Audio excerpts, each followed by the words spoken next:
All right, so let's get started. We have a lot to cover today. So I want to welcome everyone to Designing Your Apps for Commercial Success. My name is Sethi Hillier, and I've been working at Salesforce for about 3 years. I help partners and developers build applications on Force.com and then make them commercial so that they can essentially sell them and become wildly successful. And so my goal today is to help you design commercial applications that you can become successful with, and make sure you just understand some of the things that you should be mindful of when you're building with our platform so you kind of get everything up and running from day one. This is our safe harbor statement. If you guys read the keynote, you already know about this. You can read it in its entirety at salesforce.com/investor.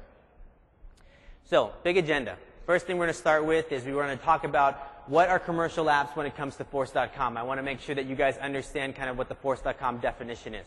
Then I'm going to introduce my friend here from Adverlogics.com, who is a partner of ours, who kind of was in the same place you guys were last year and who's built something on Force.com, and he's going to share his experiences. And then together, Paul and I are going to walk you through kind of the path to a commercial app, and we're going to specifically outline some of the issues that you should be mindful of when you're building a commercial app so you don't get stuck. So our goal, again, is just to make sure you're more successful without any roadblocks or obstacles. So just to level set here, let's just talk about the real-time cloud. So the idea here is that you're building an application on Force.com, and it's the same infrastructure, it's the same platform that we use internally to release applications like Sales Cloud, Service Cloud, the new Chatter Cloud, and all these other applications that ISVs and partners and customers are building. We want you to use the same things that we use. That way you don't have to worry about the infrastructure. We want you to be able to build an application, add some great value to that application, solve your customers' business needs, and let us handle the infrastructure, give you the environment that's going to scale, give you the environment that's going to be reliable, and give you the tools, give you these platform tools so you can leverage some things that we've already done, save you some time, as well as give you, the programming language, the UI language, so you can design your application to really solve any business need. And so we're going to be mentioning a lot of different terms, and I think it's just good that we just make sure everyone understands these terms. And so first, there's the concept of a developer edition. We call it DE for short. Who here has a developer edition account? Okay, so I would hope every single one of you has one, and if you don't, get one because it's free. It lasts forever. So you can just use it, and this is what you're going to be using to develop that commercial application, this developer edition account. So it's a great friend to have. Now, then there's the production edition accounts. The production edition accounts are the editions that your customers are going to be using. These are essentially editions that they purchased from Salesforce, and I'm going to talk about these different editions a little bit later, but for them to run your commercial app that you've built, they will need a production edition. Then there's a managed package. The managed package is this technology that we've created that allows you to package all of the pieces of your application and put it in a format that you can easily distribute and deploy. So your customers will install this, and then that's how they'll get your application.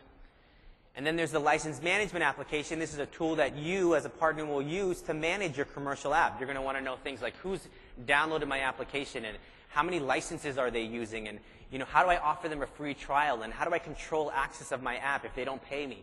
Things like this, very important. So we give you a free tool that does that. Then there's two things that you will use to distribute your application. One is called the App Exchange, and one is called TrialForce. They're both mechanisms that we've created. App Exchange is the marketplace that you will use to sell your application to existing Salesforce customers. So if you have a great idea of an application and you want to go after our Salesforce customer base, you'll be using the App Exchange. If you have an application that's going after customers who don't use Salesforce, they don't even know what Salesforce is, they never heard of us, then you're going to probably use TrialForce, because to them, they're just going to go to your website, they're going to see, look at this great cloud app that you built, they're going to fill out some form, hit submit, and they're going to get your application with Force.com kind of underneath it, already powering it. So you kind of make the experience seamless. And then if you're one of those partners who does both, you can leverage both. So we give you both options. So those are the definitions. Everyone on the same page now? We're good? Great. So one more definition I want to just make sure that everyone understands is commercial apps. I think at this time we have about 135,000 apps that are built on Force.com. And these are apps from our customers, our developers, and our partners. But commercial apps that's a subset of that. And the reason is because a commercial app is different than just like a custom app, because it's not just for your organization. A commercial application is an app that you're building that you're going to share to the masses, right? You're going to build an application that's going to go to all your customers. You're going to intend to sell it. You're going to want to support it. You're going to want to release new versions and bug fixes. And so that's why we're focusing on a commercial app, because there's differences when you build a commercial application versus just building a standard custom application for your own like customer instance of Salesforce. And so once you build this commercial application, you're going to want to deploy it, like I said, and you're going to want to make sure that our customers or your net new customers have a way of getting this application that you built. And so we have the distributed organization model. And the way this works, if you can see, is, again, I mentioned you're all going to get that free developer edition, or you're going to be using that free developer edition, and you're going to build your application. And I don't know if you can see my laser. But anyways, that's the very left, and that's the cloud. And essentially, in this cloud, you'll be building your application. You're going to be using all of the features of the Force.com platform, adding your own logic, and that becomes your application. Then, you're going to create that managed package. And again, managed packages can only be created in Developer Edition accounts, so that's why you're going to be using it. And you're going to bundle up everything. And then you're going to use TrialForce or AppExchange or the combination of two, and that's how you're going to distribute it. And that's how your customers will install your app. And then as you can see there, all your different customers will be able to have your applications, make their own customizations on top of it. And essentially, each of your customers are using some different production edition.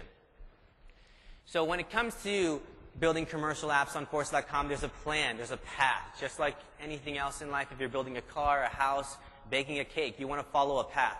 Same thing with Force.com. We want you to make sure you think through your design, so that you build something that's going to be easy to go through the process, and you don't have to keep going backwards. And then you're going to go to that develop stage, test, and then go ahead and distribute and support it. And so during each of these phases, there are some things that we want to make sure that you're mindful of so that you don't run into any common pitfalls or whatnot. And so that's what we're going to outline. And to help me, I'm going to introduce you now to Paul Deschamps, who's the CEO of Advologics, who, like you, kind of found out about Force.com and built a great application on it, and he's going to share his experience. Thanks, Sati. I am, as you can see, Paul Deschamps of Advologics, and about 3 years ago, we embarked on building a SaaS application and an application platform. And over about a year ago, we came to Dreamforce trying to seek a better solution. First time ever, sitting just where you are today. And in 6 to 9 months, we ported that application from our proprietary SaaS infrastructure onto the Force.com platform, and we now have a GA product running, working, and soon to be gaining new customers. How do we switch here? There we go. Advologics PM is the product that we create. It's a law practice management application, obviously cloud computing based, and we essentially have help law firms manage their cases or matters, scheduling, and time and billing. Why Force? Go ahead, tell me. Why Force? We chose the Force.com platform because of several reasons. The primary reason was that the law market demanded security, reliability, stability, all those things that you could get a hosted server and put it out there and put your application on a database and so forth, but it never gave you that sense for the customer, that sense of this is on the latest and greatest technology.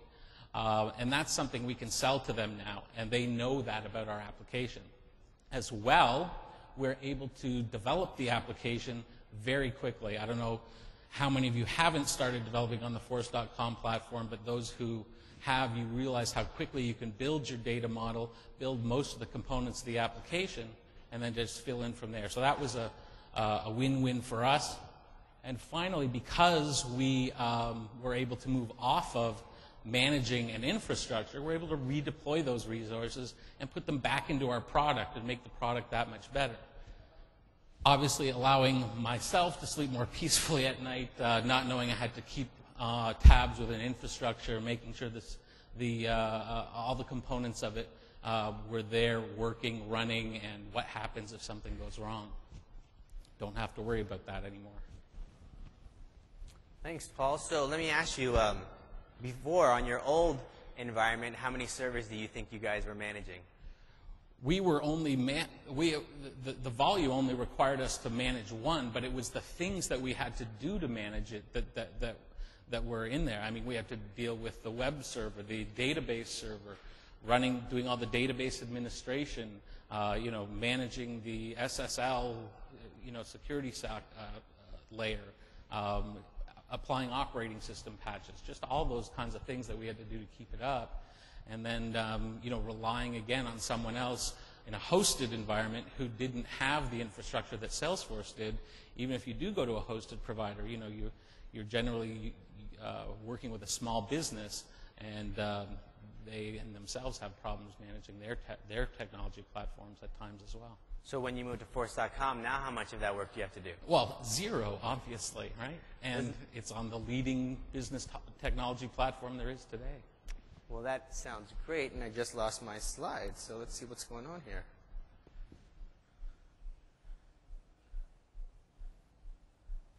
Oh, there you go. All right, so now Paul and I get to walk you through that path to a commercial app, and we're going to, again, share some of our best practices. You're going to learn from someone who's done it himself, plus what Salesforce.com recommends, and help you kind of make sure that you can go through this path as seamlessly as possible without having to hit anything major. So the first thing that I want to talk about is design. So again, as I said, there's a path that you want to follow, and when you're designing your application, the first thing you probably want to ask yourself when you're designing your app is, what is your market? You want to know your market.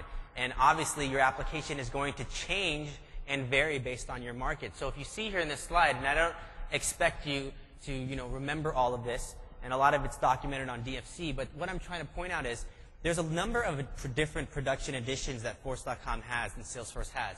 Contact Manager Edition, Group, Professional, Enterprise, Unlimited, and the Force.com editions. And as you can see here, all of them have different features and different objects that they support.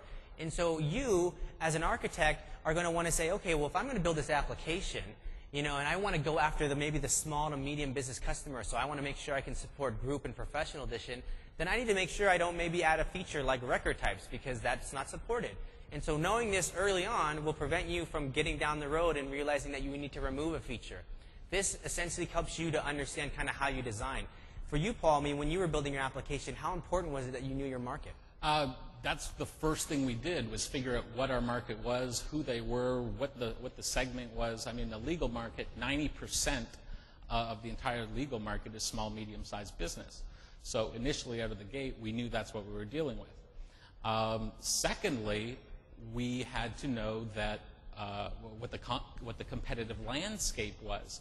And understanding what your competitors do, you kind of understand the types of functionality and features we had to have in our product to make it ultimately successful in a cloud computing environment. So based on that, using a matrix just like this, we decided we were going with an enterprise edition and using the TrialForce ISV program to develop and deploy that application, because we understood we needed things like record types and workflow rules to be able to make our application successful. Great. Also with design, once you know your market, then you're going to want to start building your data model. And it's all kind of related when it comes to your data model, because again, you're going to understand what your market is, then you're going to start building your data model, then that's going to help you understand what the additions you support. And then once you know what additions you support, you'll know what you can start using. So you can know if you can use some standard objects, or maybe you need to make everything all custom and create custom objects in field. So it's all going to relate. And I know for you guys, when you guys were building your application, there were probably some things that go into enterprise that you realize, okay, well, I need to maybe add some custom objects that aren't there out of the box, and so I had to build it. What was that experience like? One of the things about the data model is that you really have to pay attention to that design component. That is one of the first of the skeletons in my closet I'll reveal to you here today. But essentially, as we were learning the platform and going through it, we ultimately might have deployed fields that we didn't want, or created an object that we ultimately decided not to use. But once you deploy it and develop it and deploy it to your customer, part of this Force.com management of your package is that you can't remove those things. So it's important to understand what you need first of all when you deploy it, so that you don't end up with extraneous items in your application out there in your customer environments. Now, in our situation, we were able to work around it and hide the things and kind of Band-Aid over it. But ultimately, we would have liked to be able to have now understanding what we do now, put that out there in a form that didn't where we didn't have to wish we needed to deprecate things that we can't. So attending a session like this last year probably would have been helpful. Yeah, I wish I was in the audience for this session last year. And the other thing I want to talk about with design is, okay, once you have your data model and you know your market, then you're going to start piecing out the components. You're going to start thinking, okay, well, should I be leveraging some standard Force.com functionality, or should I be creating things with Visualforce and Apex code? And as I add these features, are these features packageable? Because not everything is packageable, and as a result, your customers may have to do some post-installation steps. And so you need to think, well, are your customers the type of customers where they know how to do these things? All of these relate. And I think, one of the things that you were talking about, Paul, was that as you add new features, you probably had to think about, well, how is this going to affect the deployment process? Yeah, that's important. I actually have something I could show you here on that. What we had to think about, obviously I said a minute ago, we deployed on the Force.com platform using TrialForce, which means basically net new customers. But ultimately, we also want to deliver our package out to existing CRM customers and have their corporate legal departments use our application. So we're taking and looking at all the facets and making decisions about what we're going to use and what we're not going to use. An example of where we had to think about this is, override capability. We can override buttons and tasks for new events, edit events, delete events, etc. And so what we had to do, because of the fact that in our application we're billing for time as we are entering our work. So we had to use a custom task form. But how do you deal with that when a sales guy who's using his CRM system doesn't want to see this just because his legal department is recording their time against events that they're working with? So we built in a custom Visualforce object and Visualforce page to manage it, where we can utilize the existing profiles and basically enable and disable for whichever profiles we choose, utilizing either our custom Visualforce overrides to manage tasks and events, or based on not being enabled, allowing the user to continue and use the traditional task and activity management in Salesforce. So that's a really cool idea. A lot of times partners create applications and they just assume that once the customer installs their application, the customer is just going to now use the app and use all the changes that partner made. But a lot of partners don't realize that that specific customer may be using Salesforce in a variety of ways. And so being able to create a configuration page like that, where you can have your sales team see the normal standard task layout, but then the legal guy seeing a different one, I think that's a clever way to address this issue. Thanks. So in terms of the managed package piece, when you're thinking about deploying your application, there's, again, lots of things you want to consider, because as Paul mentioned, for instance, if you're creating your data model and you release it, some things can't be changed once you release it. So that's why it's so important to think about these things early on. Some of the things that I want to talk about when it comes to designing in terms of managed packages is some components do get locked down. When you release that managed package, you can't remove your objects or fields or tabs because those customers may have extended it. They may have added functionality on top of it, so you can't just remove it. It'd be like if Salesforce all of a sudden after a release removed opportunities. And then you can't change relationships. You may have had a relationship that was a lookup and now you want to change it to a master detail. These are things that you want to just be mindful of early on. In terms of the security review, anyone who wants to get on the App Exchange and be live, you can go through a security review, and we give you benefits. And managed packages get special benefits when you go through the security review. Like I said before, let's say you wanted to build an app for the small to medium businesses and you wanted to run your Apex code and group and professional edition. Out of the box, you can't do that, but we actually authorize managed packages that pass the review so you can do that. So it's a great, great benefit for you to reach a larger market. Also, a lot of our editions have specific limits. For instance, professional edition and group edition can't have more than 50 objects, 50 custom objects. Well, let's say you created an application that had 60 objects. Well, we provide a special perm that allows you to install your app that's immune to these limits. So again, just another way for you to take advantage of that larger customer base. And finally, with packaging, as I said, packaging is always evolving, and we're going to talk about what you can package a little bit later. But there are things that can't be packaged, and for those things, you're going to need to think about, well, what is the installation process going to be like? What are my customers going to experience? So now I want to talk about developing. And again, there's a lot of different things in design and develop in all these stages, but we wanted to just hit on some of the major ones just to kind of help you through, since we only have an hour, unless you guys want to hang out here all night. Okay, so the first one about developing is user interface. So, you're going to build your UI, and there's really two ways you can do this in Force.com. You can let Force.com do a lot of it for you by using the standard page layouts that are automatically generated. It's great for developers who are just getting started too, because it's all drag and drop, and you can just use that page layout editor to make your page look the way you want it to be. Plus, it offers your customers the ability to also customize your page. So let's say they realize that once they install your app, there's a few things that they want to change around. Standard page layouts give you that. But then you might have some idea that where you want to have this a unique UI that you can't get with Salesforce out of the box, or you want to maybe create a wizard, or you want to be able to perform multiple actions on a screen. Well, Visualforce is great for that. And so a concern that usually comes up early on is, which one do I use? Do I use standard page layouts? Do I use Visualforce? Do I use both? And for you, Paul, I mean, you guys had an interesting approach. Like, how did you incorporate both of these into your application? This is another lesson learned item here. As a developer, you run into a new paradigm, and you begin using all the coding tools that are given to you, building a UI, writing your classes, functions, and so forth. But what we found is, understanding what point-and-click tools are available in the Force.com platform are important to incorporate in your design and development strategy. For example, we started all Visualforce, and then we ended up going, well, we're really removing some of the great flexibility and value add that this platform provides to our potential customers, enabling them to add to the database and manage their own forms. So we had to take a step back, but at the same time, we had custom parts of our application, like you saw a minute ago, where we're recording billings and potentially multiple time and billing entries for a single task.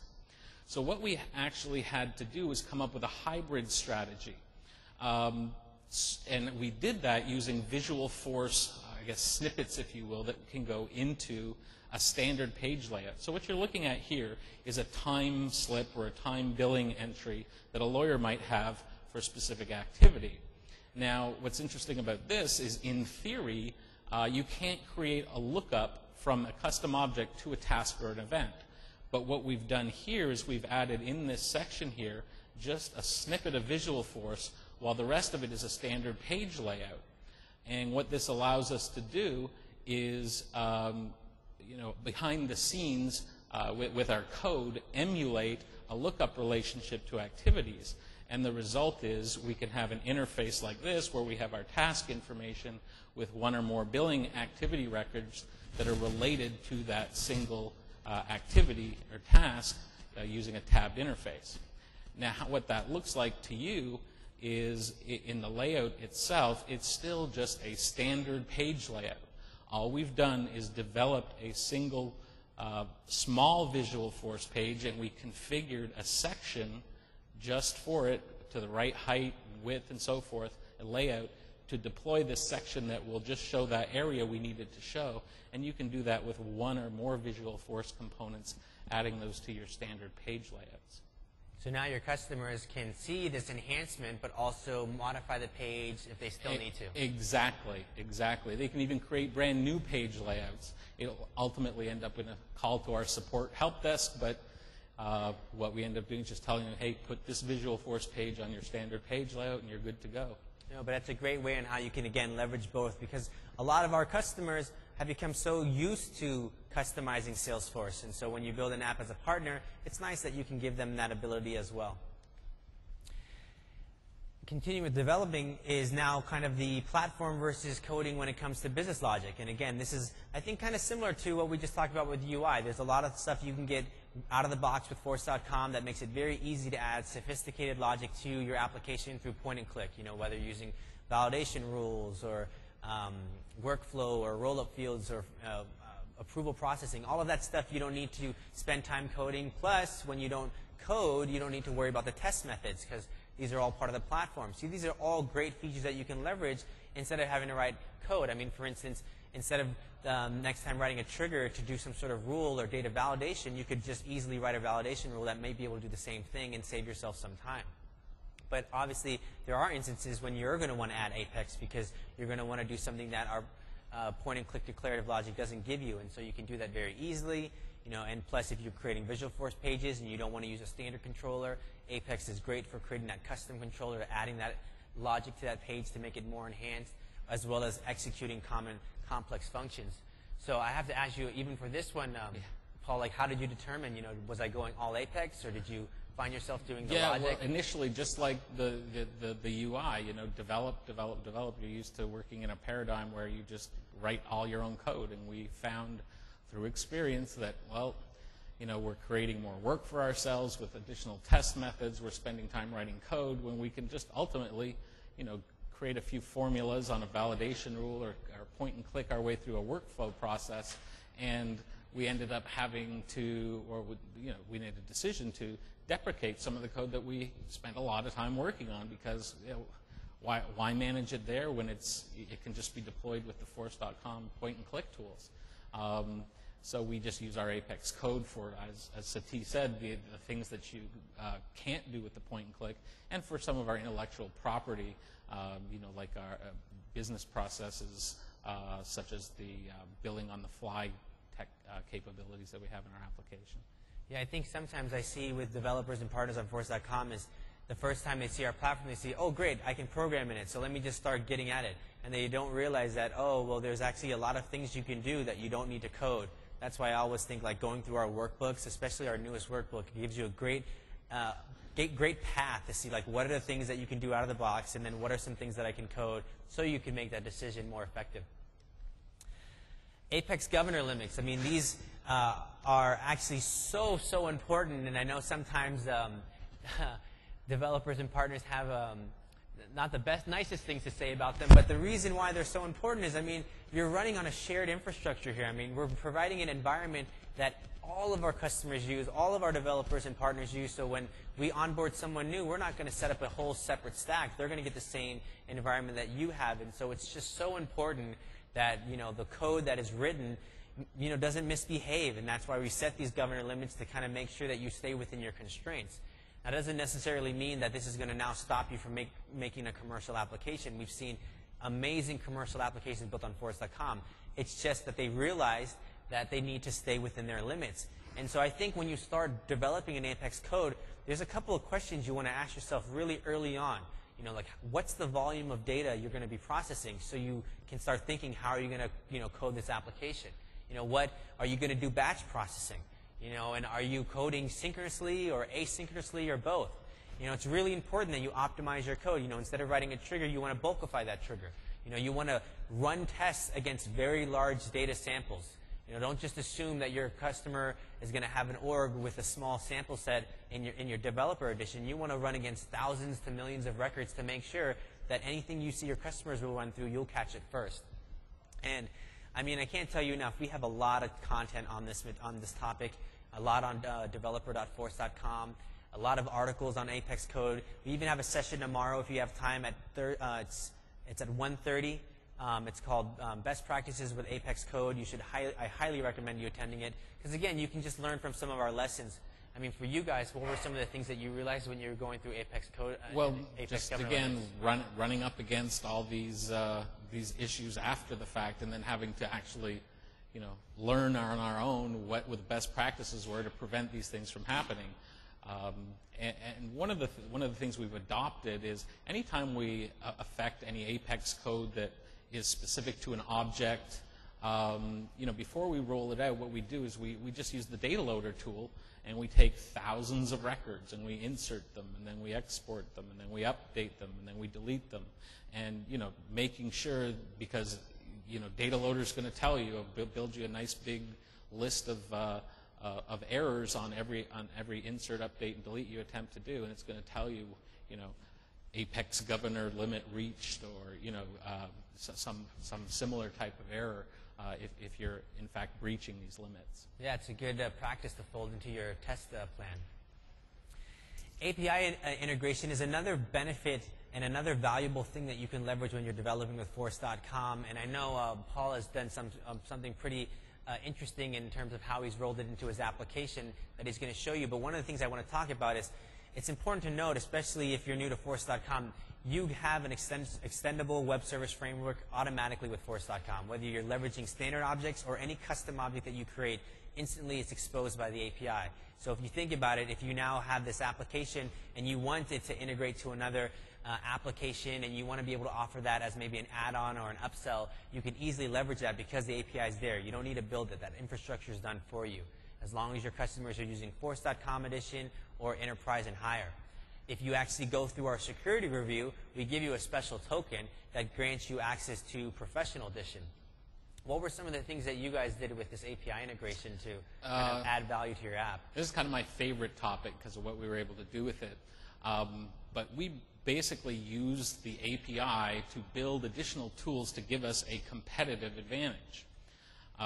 We think it's a competitive advantage against the rest of our legal practice management traditional software competitors.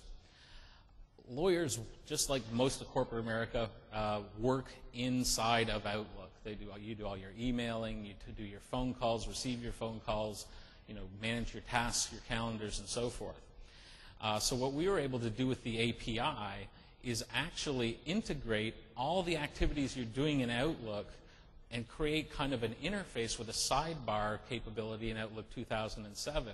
So we kind of have an in-context view, and that's real time. You saw me just click that, go out and pull the data in for this contact in my Outlook, and I have his details, I have the related cases, the activities that are outstanding, his most recent billings. So it's kind of pulling some of that interface right into Outlook and giving a real value add using the API to our product.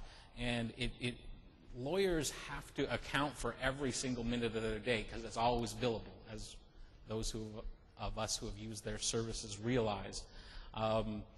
But basically, this enables them, unfortunately for some of us, to increase their revenue, and that's what we found providing this tool, because they can bill as they work. They don't have to work over here, go into another system, enter their billing at the end of the day, forgot what they did for 10 minutes that might end up being billable time.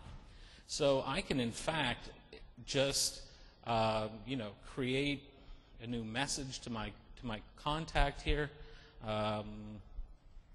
put in a test, and we've implemented these send and sync buttons all throughout Outlook. So actually when I'm sending it, it's actually pulling up from my database on Force.com in my application. It knows the client. You'll recognize the who and the what from the tasks and events in Force.com. It knows my matter. I can include billing. I can bill for a certain rate. I can say how much time I spent crafting this email, and now I'm saving and sending it. And at the same time, this has gone automatically into the billing system and listed as a new billing entry at the same time I'm doing my work, saving them lots of steps. So that's how we can now go into a lot of places and say, hey, look, here's something you haven't seen before. This is going to be a real value add for us, and it gets us a lot of traction leveraging the API. And for you, I mean, again, you said all your customers already have Outlook, and you didn't need to build a web service framework around Force.com. It was already there for you, so it was kind of a no-brainer. Yeah, it's like 95% of everyone we run into uses Outlook. So before I move to the next section, I just want to again talk about some of the managed package considerations. So if you are thinking about developing, and sometimes a question that comes up is, well, what about my IP? How can I protect it? Managed packages actually gives you the ability to hide and obfuscate some of your code. So using Visualforce, your custom components, those pieces that Paul showed when he was dragging into standard layouts, those are all hidden. You can't see that code. But also when you're using managed packages with Visualforce, the code is locked, so your customers can't make changes. So if you, again, want to be able to give them the ability to customize, you probably want to maybe think more of a hybrid approach, because with managed packages in Visualforce, they just won't be able to change that code. And then for Apex, all that code is hidden. So anything that you, again, all your IP that you want to hide, put it in Apex. If you want them to be able to call or extend your app, then you can make those classes global. And once those classes are global, they're extended. The code's still hidden, but they can still call them. And then in terms of upgrading, Apex is great when it comes to upgrading, because when you upgrade, the classes are upgraded and the triggers are upgraded automatically, so you don't need to worry about your customers doing any kind of manual customization after the upgrade. So let's talk about testing. So important when you're releasing a commercial app. You don't want your customers to find issues that you could have easily caught. So when you're using Apex code, we have an Apex test method framework. And again, the whole point here is to give you the tools and give you the ability to create classes that allow you to make sure your code is robust, it's error-free, and you can verify all the different areas to make sure that your unit tests run as they're supposed to. As a managed package, when we're releasing a managed package, it is important that you do your Apex test methods, because it is a requirement to actually deploy your package. And there's different types of tests. There's unit tests that Apex test methods cover. But for functional tests, that's something that you're still going to have to kind of plan for. I mean, your Apex test methods aren't going to act as a user in terms of a click-through. You'd probably want to still have your users test that, or maybe create some JavaScript code that could actually simulate that type of process in the browser. And then if you plan to do anything with the integration, kind of what we saw earlier, you're going to want to make sure you test for that too, and make sure you're not hitting any call limits, just because those might be issues that your customers run into. For you, testing how was that experience for your developers when they first started? It was a pain in the you-know-what to start out with, because it's something nobody wants to do, and developers try and do, well, in my experience, I don't mean to blanket everyone, do as little testing as they can get by with. But what this forces you to do, and what we ultimately found, was what we really liked doing this at the end of the day, because now everyone's used to doing it. They learned how to write the test cases effectively and quickly. And what we end up with is essentially bug-free code. I mean, where's that ever been heard of before? Obviously, you could still have functional errors and so forth, but in terms of the syntax of the code, it's rock solid, and that ultimately leads to a better customer experience. There's no freezes or hangs or any of that kind of stuff, just because we have to adhere to a level of testing in order to make our code run on the Force.com platform in the first place. See, so it's a love-hate relationship. Love-hate relationship, yes. Another thing that we actually just introduced recently, which I think is a really cool service that all partners should leverage, even if you don't end up going through our security review or don't end up going onto the App Exchange or Trial Forces, our Force.com security scanner. We actually are leveraging a third party here, and what they've done is they've set up this site, and there's a URL, and again, these slides and everything will be recorded and on DFC. Basically, when you go here, all you need to do is put in the username of your org, and we will scan all of the Apex and Visualforce code. And basically, we're just trying to identify any security vulnerabilities. And so if we find anything, we'll send you an email, and that report will give you some best practices and some tips to improve it. So it's a great service. It's free. And again, any partner developer who just wants to get a check, definitely run your app through that. So now that you've tested, now you want to talk about distribution and packaging. And so I mentioned managed packages before, but again, just so everyone understands, packaging is a technology of Force.com. It's part of the platform. It's continuously being revved and enhanced, and we're always adding new things to it. As of Winter 10, these are all of the things that you can package. Sometimes I get the question saying, well, what can I package, and what was the new features? It's really easy. You could always just go to your developer edition, go to create, go to package, and click new, and you can see the drop-down. And everything that's in that drop-down is essentially packageable. Our last release put some new things for standard objects. I know one of the biggest requests on the Idea Exchange around packaging was packaging standard page layouts for standard objects. Well, now you can do that. And so if there's something that you don't have today, put it on the Idea Exchange, because PM is always looking at that, and they're always going to implement things that the customers and partners and developers want. So when it comes to packaging, there's different ways that you can deploy your application. You can deploy everything in just one full managed package where it has everything and all the bells and whistles and you're good to go. Or you can leverage componentization, where you also break up your package or break up your app into packages and extension packages. And this can be very valuable, again, because it could be a way for you to service multiple editions and be able to create like a core package that works in a base edition, and then as you go up the chain, you have these extensions that work for those. I know for you, Paul, you kind of, when some of these things you showed, like, did you use extension packages for that? Yeah, a unique use of the extension package is the Outlook toolbar you saw. You actually have to install a package into your Salesforce system for that Outlook toolbar to work, and that's how we're controlling licensing for it. So we've built that model into the package that goes in there. The toolbar won't even start up unless our package is already in there. Now that's an extension package, which means you already have to have our base practice management package installed first. And the value of doing extension packages, and we have one or two others for other add-on functions, is it allows us to take the core and just offer that at a lower price point. 90% of people use Outlook, but not all of them want this toolbar, and the other 10% won't ever use it. So why are we adding that into their, their base licensing costs?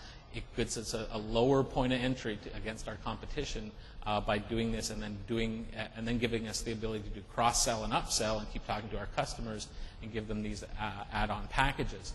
As well, we found that, and the partner ecosystem at Salesforce is so huge, you always run into partners, and what we found is some are interested in working with our product. So utilizing extension packages, they can build add-on features to our product, they can advertise they wanting to sell their extension package will in turn want to offer up our package to their potential customers, and so it's kind of a win-win situation. It's like you're creating your own little mini app exchange around your app.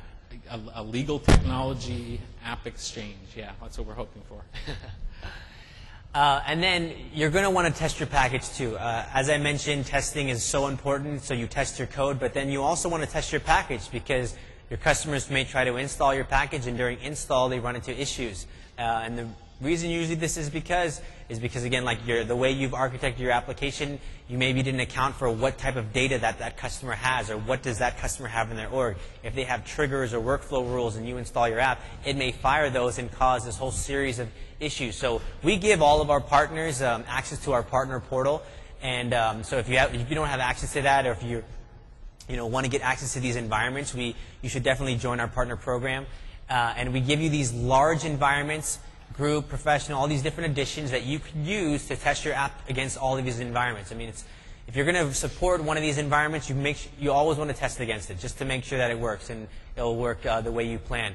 And with managed packages, the way that these are released, there's two states. When you first create your managed package, it's in this beta state. And this is the best time to test it, because if you find something that you need to change, a beta package can be completely removed, and you can remove all the features and make destructive changes to it. It's very flexible. And then once you've tested that over and over again, then you go ahead and release it as that managed release version, and then that's when your customers install into their production org. So just test, because it's so, so important. And then in terms of the process, you're going to create that managed package, you're going to upload it initially, test it as a beta package, and then you're going to release it as a managed release package, and that's what your customers will install, and your customers will install that. And then once they've done that, you start working on version 2. Managed packages support upgrades, and so this is a very key piece. Again, as a commercial application, you're going to want to always support those new versions. And so you can make that new version. Again, you can start testing it in the beta state. And then once you release it, all your customers do is just install that new version on top of their old version. They get all of your enhancements and all the customization or all the data that they may have added on that first initial version, all is intact. So you don't ever have to worry about it being broken. It's always backwards compatible. And there's actually another session about, I think, releasing applications that don't break. It's with the product manager of packaging that talks about what are some of the things that we're doing down the road with packaging, and how do you make sure if you want to deprecate code, what are the best ways to do this. So a great session. I think that's tomorrow. When? What's that? When? I want to go to that. I know. I'll check your schedule. And then finally, when it comes to support, there's the license management application. And this, again, is a free application. You can get it on the App Exchange, but this is really what you're going to use to know who's installed your app, provision those trials, be able to manage those licenses, suspend the accounts if you need to, and it works with AppExchange and TrialForce. So with either technology you use in terms of distribution, or if you choose to use both, every time someone signs up on the AppExchange or every time someone provisions a trial from your TrialForce page, you will get that license in your license management app, and you'll be able to know what they're doing. So it's a great way of controlling what you've done. So a lot of things that we talked about, but I want to talk about the managed package considerations again, just so you're all aware. So again, with Apex test methods, if you're going to use this, if you start creating Apex test classes in your app, you're going to want to make sure you have at least minimum 75% code coverage. You should always try to go for higher. That test is the annotation that you use in your class, and that annotation lets us know that it's a test class. Plus, we don't count it against your Apex code limit, so you won't have to worry about hitting your limit when you run with that. And make sure you put test data into your class. Don't assume the test data that's in your development org is going to be in the orgs of your customers. So code the data into your class and then get rid of it. In terms of packaging, as I mentioned, if you're going to start supporting multiple editions or do some of the things that Paul talked about where you have other enhancements that you want to kind of componentize, packaging makes it very easy with managed packages and extension packages. And then with managed packages, you have the ability to upgrade. Same with your extension package. If you realize that you have a new version or some fixes, you can easily do that with your extension packages. When it comes to testing, always test in that beta managed package first, and then test all your additions and test orgs that are large and full of thousands to millions of records so you can thoroughly make sure it works. And perform your security review if you are going to go with the AppExchange, because it's a great way for us to see how your app works and for us to give you some best practices to make sure it's secure, trusted, and scalable. And then finally, when it comes to the license management app, this is a product that only works with managed packages. That's why you're going to have to use a managed package for it to work. At this time, it doesn't track sandbox installs. I know people always ask me about that. It only tracks production installs. And then if you do have a series of packages that are managed or extension packages, the LMA can track all of them. So you can have one clear picture of your customer and see, oh, okay, this customer has this base and he has these different extensions. So again, you have this one place to see everything about that one customer. So it's important to know that it works there. So a lot of things that we talked about in a lot of different areas. These are kind of the key takeaways. But I think the things that I want to just hit on is, again, it's important to just start by knowing your market. As soon as you can lay out that design, then you can start figuring out what your data model is going to look like and go from there.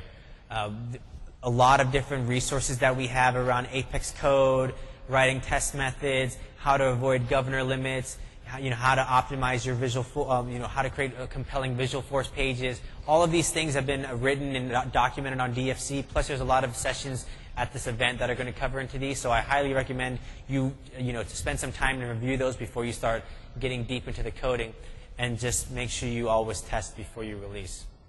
Any major key takeaways that you'd want to add to that? I don't think so. DFC, for those who don't know, stands for developer.force.com. That's your best friend. That should be bookmarked on every one of your browsers. All right, so resources. We actually created this Architect Core Resource Library. It's on developer.force.com. It's specifically around, again, if you're architecting an app, not just going straight into the code, but what are some concepts and things you should think about as an architect. So a lot of resources, a lot of stuff based on this presentation are also there as well.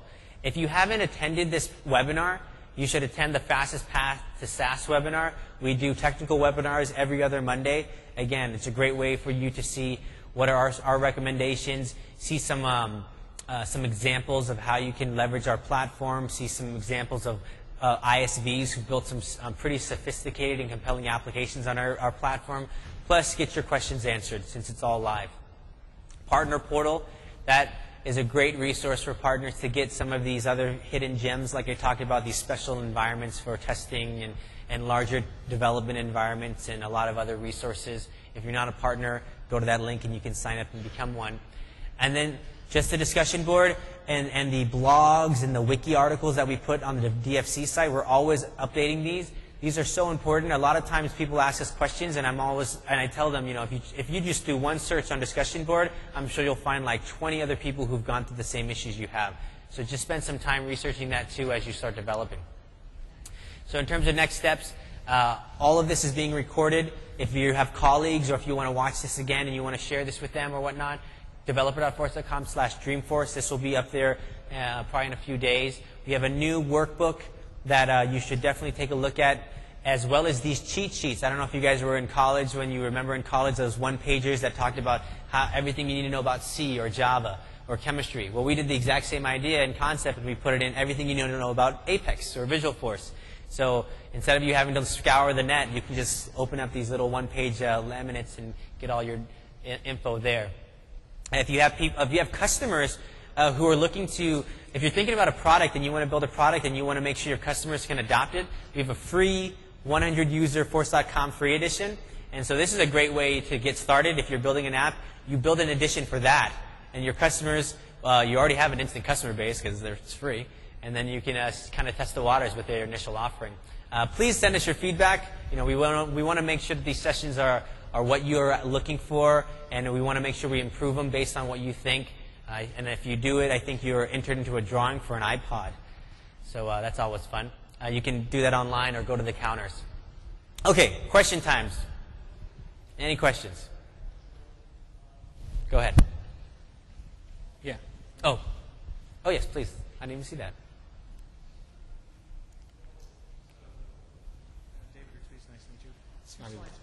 Oh, I don't think it's on. Is that microphone on? Did you say 2 slides back? Is it on now? Yeah, go ahead. Okay. So, yeah, 2 or 3 slides back, we actually show the certification process, the testing, we go through the security review. Okay. Approximately how much does that cost? The security review? Yes. Okay, so the security review is $5,000 for that app, and it's an annual fee. And if you recertify the next year, then it goes down to $2,500. But if you're building an application that's free, we waive the security review fee. You always go through security review. I just want to make sure everyone knows that. But if it's free, we waive the fee. Go ahead.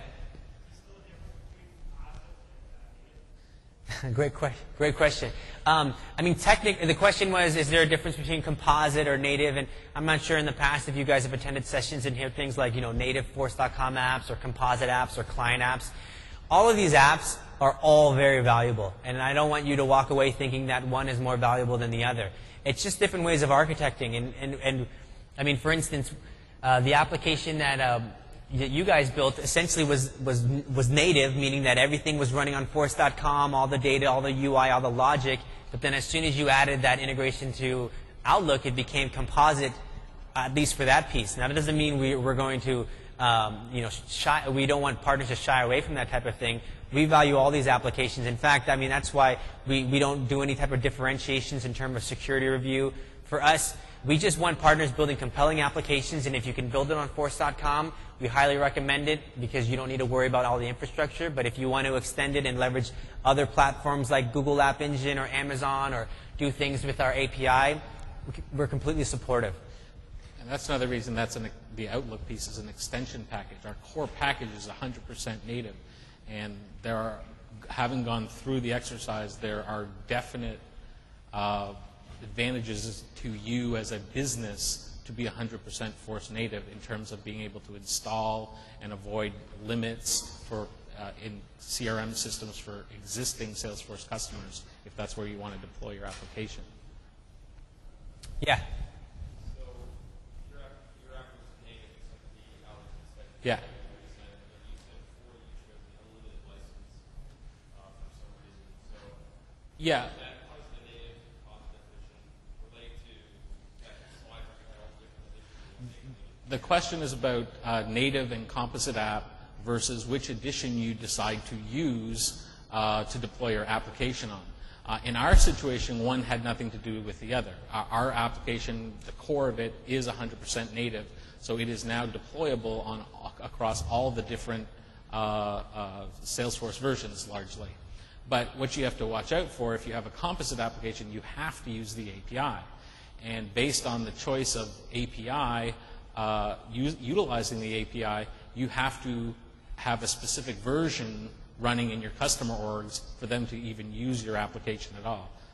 A group edition I don't even think there's a purchase upgrade option to use the API. So you're going to use that matrix, again, to design, you know what you're going to do, how to build it, and figure out which edition you need.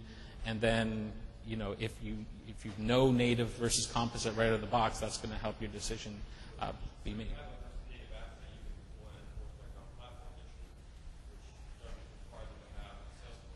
Correct. Right. And so that whole slide was just explaining all the different editions. But if you were to build a native app that worked in the Force.com edition, that pretty much probably means you didn't use any of the major standard objects like leads or opportunities. It was probably all custom object. And technically, that could also be installed in a group or professional edition, assuming that you stay within their limits or that it's you got that special perm or you're not using other features. I mean, this slide here, the whole point of this slide is just to say that, on all the different editions, there are different objects that you find in these editions, and there are different features. And if you build an app that leverages an object that's not in that production edition, it just won't install. If I build an application that uses leads, it's not going to really work for a Force.com free edition because that doesn't have leads. And so so it doesn't really talk about native or composite. It's just more about making sure you kind of stay within these guidelines.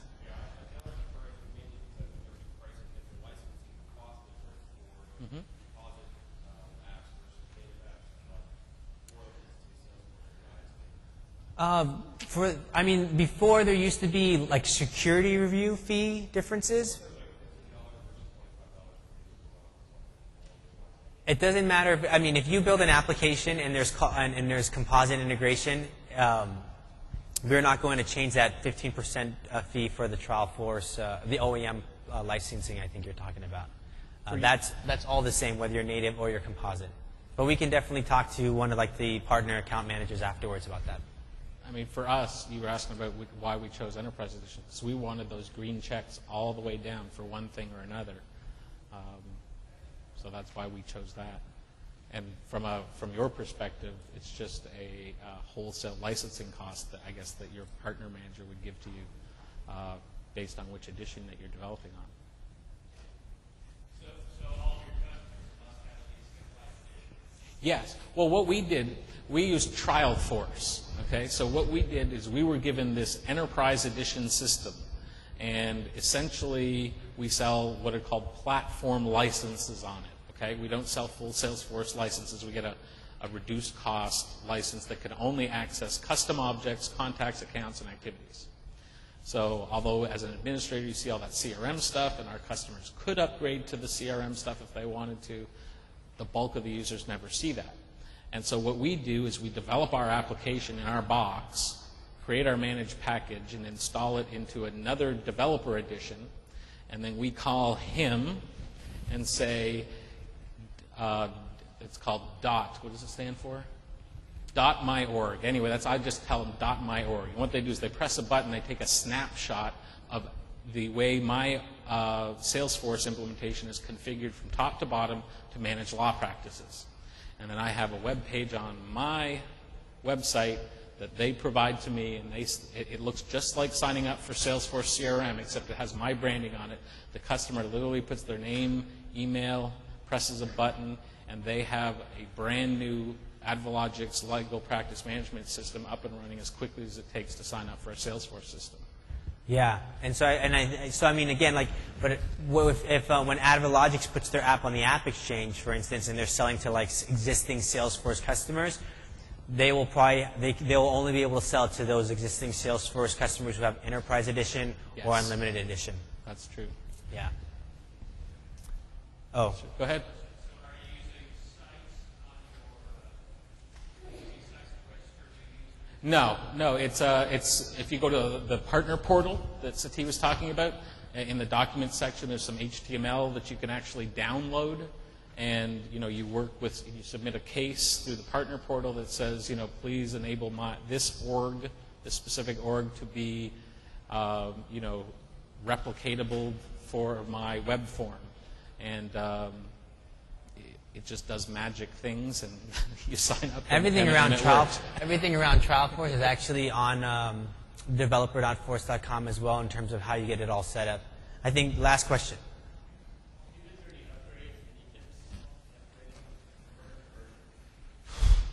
We haven't encountered from Salesforce version to Salesforce version. We haven't encountered any, but what we're given is additional upfront notification that we need to test our app. So we actually get notification from these guys that, hey, we're going to deploy the Winter '09 version into a sandbox that you create so many times earlier, and we can run our app on that. Oh, he's talking about you making mine. it. Yeah, that's up to how complicated you make it. If it's simple as some Apex code changes, you don't even talk to the user. But where I've gotten into trouble is, well, I want the form now to look a different way for everybody. So now I end up writing a document, and it's in our application, installing from one version to another. It's just a README. It says, okay, you got to go here and put this button in, and go here and use this page layout instead of that one. But obviously, I want to try and get that down to a minimum, and it's something you have to consider when you're dealing with that UI design. Do you do visual force or do you standard page layouts?